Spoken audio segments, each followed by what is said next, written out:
Olá, eu me chamo Marina Morim, sou aluna do curso de Ciências Sociais no 6º semestre aqui na Universidade da Amazônia e nesse vídeo eu irei apresentar a minha pesquisa de iniciação científica. O tema dela é a gestão de resíduos sólidos na cidade de Belém do Pará no período de 1988 a 2015. A minha professora orientadora é a professora Ana Maria Vasconcelos, aqui do programa de pós-graduação em Administração da Universidade. Este estudo demonstra que esta problemática dos resíduos sólidos é complexa porque envolve um diálogo voltado ao meio ambiente, à saúde pública, à gestão pública, é também um desafio socioeconômico, além dos aspectos jurídicos e normativos. Demonstra-se que o aspecto normativo, em especial a estrutura burocrática administrativa municipal, incide de forma determinante na implementação e eficiência das políticas públicas. Ou seja, sendo este um problema de aspecto geral que envolve múltiplos fatores, esse estudo vai focar no aspecto normativo em esfera municipal, no que diz respeito às políticas públicas implementadas ao longo deste período no município de Belém. O objetivo geral, como já foi mencionado, é analisar a trajetória da gestão dos resíduos sólidos na cidade de Belém do Pará, no período de 1988 ao ano de 2015, e os objetivos específicos são apresentar um panorama das demandas pelos serviços públicos relacionado à gestão dos resíduos sólidos, e identificar as legislações municipais regulamentadas acerca dos resíduos sólidos no período de 88 a 2015. Bem, o panorama geral da produção de resíduos sólidos se consiste em muitos fatores, mas aqui iremos destacar 4 que são determinantes para como se encontra o quadro atual desse desafio. Primeiro, as transformações dos compostos químicos utilizados na produção de bens de consumo. Com o processo de industrialização e o aperfeiçoamento da produção, tanto de alimentos quanto de bens de consumo de diversos tipos, os compostos químicos utilizados para esta produção se tornam cada vez mais complexos à medida em que se desenvolve uma tecnologia relacionada para estas produções. Então, conforme as inovações apresentadas pela indústria e os compostos químicos utilizados, isso influencia em que tipo de resíduo está sendo descartado e influencia também na forma como vão se lidar com esses resíduos, pois se eles não são como eram antigamente, com os compostos antigos, eles precisam de uma forma mais complexa de tratamento. Então, é uma das questões a serem analisadas. O consumismo como estilo de vida. Junto com a questão da industrialização e de toda essa inovação de compostos químicos, nós temos o consumismo. Quanto mais a sociedade consome, mais ela descarta. Então, por isso, é um dos fatores que contribui para o quadro emergente da análise dos resíduos sólidos. A concentração populacional nos centros urbanos também é um fator determinante, pois, como se analisa o contexto específico da cidade de Belém, sendo um centro urbano, a concentração populacional ela também vai ser determinante para a quantidade do descarte desses resíduos. O processo de urbanização desestruturado também vai influenciar na forma e como e onde esse processo de tratamento e de coleta de resíduos sólidos e de despejo de resíduos sólidos também é feito. A produção desenfreada dos resíduos sólidos gera demandas diárias e entra na agenda pública, mobilizando o Estado, o setor privado e organizações da sociedade civil acerca de um problema que deve ser enfrentado de forma local. Ou seja, tanto a nossa esfera estatal quanto a esfera privada, as indústrias, as empresas e as organizações da sociedade civil estão enfrentando esse desafio e lidando com ele de formas diferentes. E esse é um problema que deve ser enfrentado de forma local. Como esse estudo e essa análise pôde apontar, essa é uma discussão a nível global, onde temos conferências mundiais discutindo a temática e essa problemática da gestão, do gerenciamento dos resíduos sólidos, porém esse é um problema que deve ser enfrentado de forma local. Ou seja, cada município e cada comunidade lidando em relação às suas demandas de produções e proporcionando ou pensando alternativas de como lidar com toda essa demanda, com todo esse contingente de resíduos gerados. A metodologia. Essa é uma pesquisa exploratória, porque ela analisa a trajetória dos resíduos sólidos na nossa cidade através de um levantamento histórico das legislações municipais, ou seja, não temos nenhuma outra fonte a não ser um levantamento histórico documental de análise de como foram regulamentadas mesmo as legislações voltadas para esse assunto. O contexto é um estudo de caso, como já mencionei, a cidade de Belém, que está localizada na maior região metropolitana da Amazônia brasileira e possui nesse território a maior geração per capita de resíduos sólidos. A coleta de dados foi feita através de entrevistas com atores governamentais e políticos ligados com a temática dos resíduos sólidos na cidade de Belém e outros atores relevantes identificados ao longo da execução da pesquisa. Houve também uma observação da realidade vivenciada pela cidade em termos da operação dos serviços públicos e os desafios que ele tem enfrentado. Aqui temos os resultados parciais e as discussões propostas, através da nossa pesquisa. Temos, num primeiro momento, aqui as características da trajetória normativa e aqui as características da gestão. Num primeiro momento, as primeiras legislações focaram na questão do tributo para a limpeza pública, a arrecadação de recursos financeiros, e parte do serviço de limpeza foi prestado pela iniciativa privada, ou seja, através dos impostos foi destinado uma parte específica dos impostos coletados para a questão da limpeza pública, para o serviço de coleta de lixo, e a arrecadação de recursos financeiros foi exatamente os impostos, e o serviço de limpeza foi prestado pela iniciativa privada, ou seja, por concessões públicas, através de licitações, empresas privadas fizeram esse trabalho. Já mais adiante, a gente tem o aterro sanitário do Aurá, que foi iniciado suas atividades em 1987. E ele foi basicamente, teve objetivo a destinação final dos resíduos sólidos e era uma máquina administrativa multiprofissional, ou seja, tínhamos inúmeros profissionais envolvidos para fazer a questão do aterro acontecer. O plano diretor urbano, mais tardiamente, tem a abertura da participação social no planejamento e desenvolvimento urbano. O plano diretor urbano de 93 da cidade, ele vem trazer uma proposta um tanto inovadora para a época, que vem se assemelhar à questão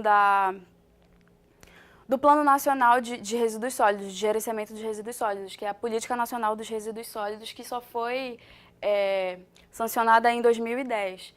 E esse plano diretor, ele já incluía a participação social, que é exatamente o terceiro setor que a gente menciona na introdução, e ele vai dinamizar, ele tem a proposta de dinamizar essa questão do gerenciamento de resíduos sólidos. Então, ele traz essa inovação, ainda em 93. Contudo, um pouco mais para a segunda metade já da década de 90, a gente já tem o aterro sanitário do Aurá transformado em um lixão. Temos a dificuldade funcional técnica de priorização governamental, ou seja, quando houve a abertura do aterro sanitário do Aurá, que foi possível através dessa primeira arrecadação de impostos, a gente tem o início de umas atividades para o gerenciamento dos resíduos sólidos.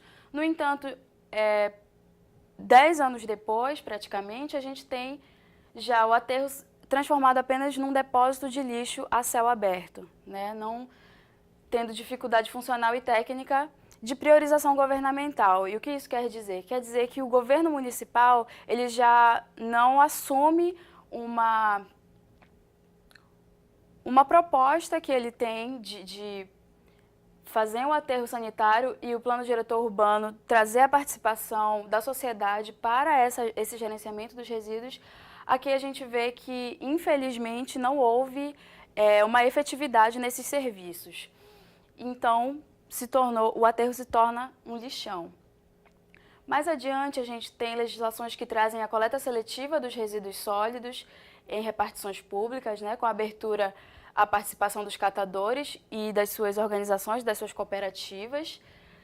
Temos o Plano de Gestão Integrada dos Resíduos Sólidos, que é um planejamento tecnoburocrático do plano, ou seja, não há um levantamento feito na cidade, é somente mesmo uma questão burocrática de ter um plano e nada mais que isso. Tem a coleta seletiva pelos catadores, mais adiante a introdução, né, da coleta seletiva pelos catadores e as cooperativas, e uma experiência de inclusão socioprodutiva com a contratação dos catadores por cooperativas para a prestação do serviço de coleta seletiva. Aqui nesse momento a gente já está chegando mais a partir dos anos 2000, onde além de iniciar, né, a discussão pelos catadores, a introdução dos catadores, aqui eles já chegam em forma de legislação sendo incluídos burocraticamente nesse processo e vistos como uma atividade socioprodutiva, né? Ou seja, uma nova atividade mesmo de trabalho, digamos. O catador é visto como uma pessoa que pode prestar um serviço ao Estado e também lidar com um problema de resíduos sólidos, uma alternativa, até chegarmos ao encerramento das atividades do lixão do Aurá, né? E a abertura do aterro sanitário em Marituba, que enfrenta desafios de compatibilização das demandas da população que circunda o aterro. Então, até o ano de 2015, houve uma dificuldade, tanto no fechamento do lixão do Aurá, quanto o início das atividades do aterro em Marituba, ainda envolvendo a população local que circunda o aterro. Dentro desse painel, digamos, linear, né, de alguns aspectos que se destacam ao longo das legislações, nós temos o apontamento de caminhos e descaminhos dessa trajetória das legislações. Aqui nós temos alguns caminhos que merecem ser destacados, que são o cidadão pagador de tributos e o governo municipal contratante de serviços privados de limpeza pública, ou seja, os tributos, os impostos pagos pelo cidadão são introduzidos de forma clara nos textos das legislações, como um provimento ali para uma obrigação do governo municipal e esse cidadão como contratante de serviços privados de limpeza pública, ou seja, coloca claramente que o governo municipal ele tem a obrigação de oferecer esse serviço ao cidadão. Um outro caminho é o planejamento da cidade com previsão de ações de recuperação das áreas alagadas, coleta seletiva e educação ambiental. Isso principalmente inicia a partir do Plano Diretor Urbano de 93, onde existe uma dinamização dessa visão estatal, né, da visão governamental acerca da problemática dos resíduos sólidos. Então, entre muitos aspectos, as propostas inovadoras de recuperação das áreas alagadas, de introdução de coleta seletiva e de educação ambiental são propostas ali de, digamos, responsabilidade do Estado com a problemática ali emergente, né, crescente de discussões e de soluções, né, para a sociedade. Temos também a obrigatoriedade da coleta seletiva nas escolas públicas, hospitais, restaurantes, supermercados, feiras, mercados, grandes lojas, praias, logradouros públicos ou similares. Então, neste período, especialmente no período da década de 90, inúmeras legislações específicas municipais são introduzidas determinando a obrigatoriedade da coleta seletiva nesses espaços aqui citados.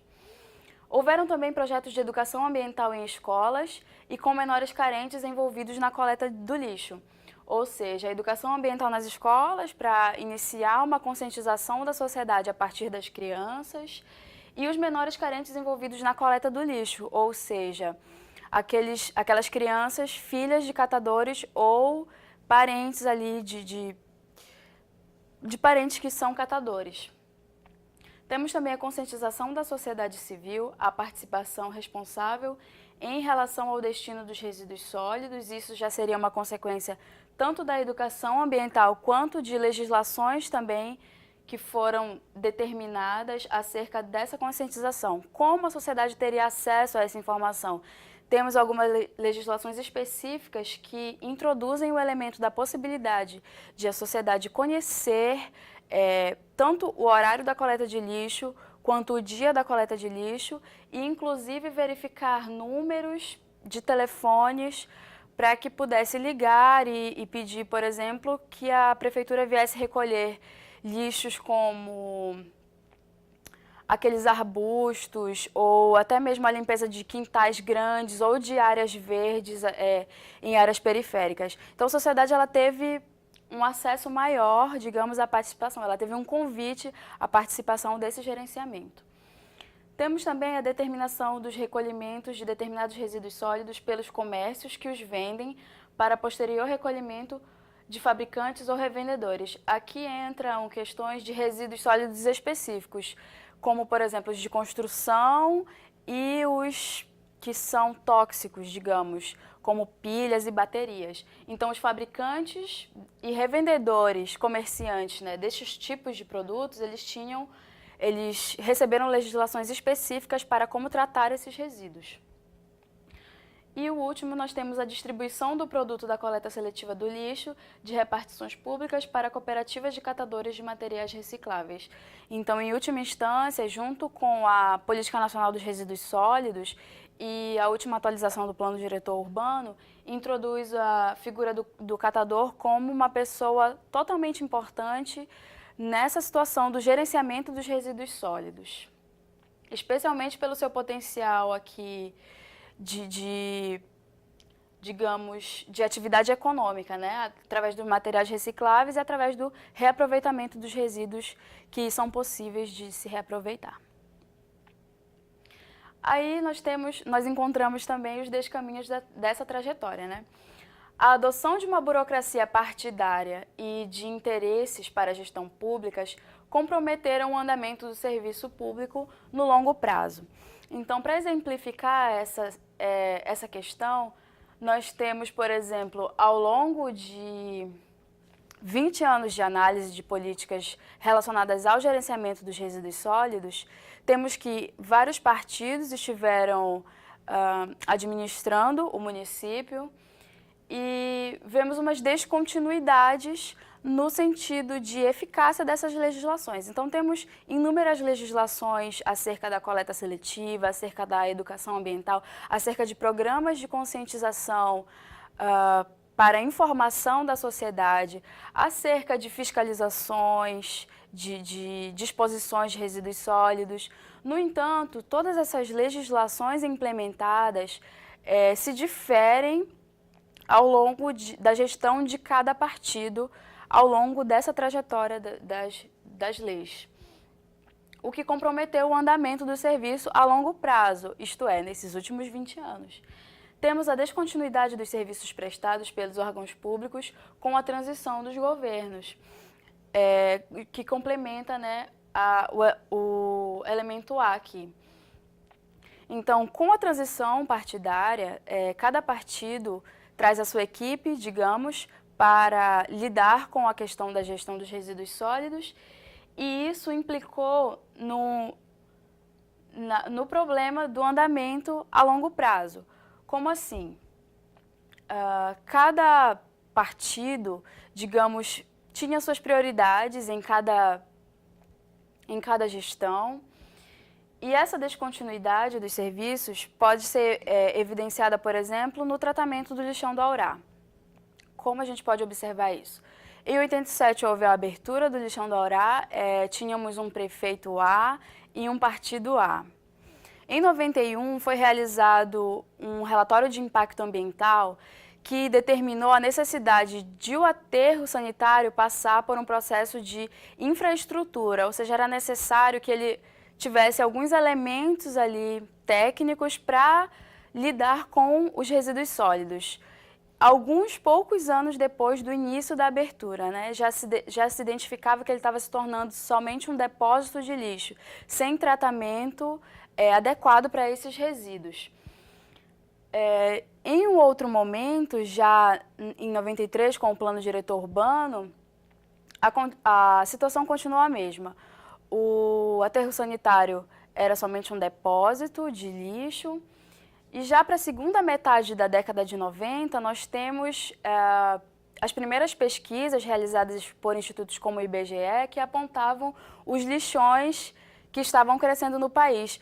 E o aterro sanitário do Aurá já não estava mais sendo chamado de aterro sanitário, mas sim de lixão do Aurá.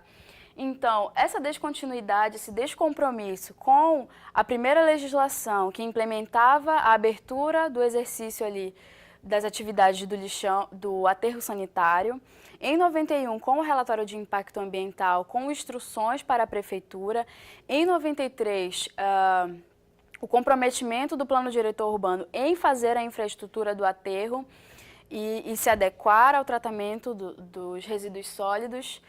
E já na segunda metade a gente vê o aterro se transformando em lixão, o que aponta que ao longo dessas gestões que houveram nesse período, de diferentes prefeitos e de diferentes partidos, comprometeram o andamento de como gerenciar esses resíduos sólidos. A inobservância às legislações anteriormente instituídas. Então, essa legislação que operou a abertura do aterro sanitário em 87, em 91 o relatório de impacto ambiental, em 93 o plano diretor urbano e já na segunda metade da década de 90, o aterro se transformando em lixão significa essa inobservância às legislações anteriormente instituídas. Não houveram responsabilidades da parte do governo municipal em realmente cumprir as obrigações, tanto do relatório de impacto ambiental, dos resultados do relatório de impacto ambiental, quanto ao plano diretor urbano de 93. Não houve essa estruturação do aterro sanitário do Aurá, ele nunca realmente funcionou como um aterro sanitário, com a infraestrutura de aterro sanitário, sempre foi um depósito de lixo. E, por último, a indolência para com as implicações sociais da ineficiência dessa legislação. Então, nós temos uma administração pública, uma gestão pública com tendências burocráticas partidárias, né, que comprometeram o exercício do lixão, a descontinuidade dos serviços prestados, que foi gerando um problema acumulado aí durante 20 anos, que se tornou um lixão com consequências ambientais, sociais, de saúde pública também, econômicas, de inúmeros fatores, significa essa indolência com as implicações sociais da ineficiência do Estado, né? Da ação do Estado e da ação até mesmo da sociedade civil, no que cabia a sua parte de participação nesse processo, com as implicações sociais, que a gente pode identificar diretamente como as pessoas que moram aos arredores ali, as famílias que sobrevivem através da catação de resíduos e da reciclagem dos resíduos, né? E inúmeras outras consequências, como as doenças e tudo mais. Bem, esses foram os resultados parciais dessa pesquisa. Ela é uma pesquisa que está vinculada ao tema de tese de doutorado do Herbert Andrade, que é discente do programa de pós-graduação em administração aqui da universidade. Eu fui integrante do grupo GESDEL, que é o grupo de pesquisa em gestão social e do desenvolvimento local, que é aqui da universidade também. Temos reuniões semanais do grupo de pesquisa com a participação dos alunos de graduação, mestrado e doutorado, né? Vinculados também ao programa de pós-graduação em administração. Esse artigo vai ser publicado, está sendo encaminhado para qualificação em revista Qualiscapes. E aqui são as referências.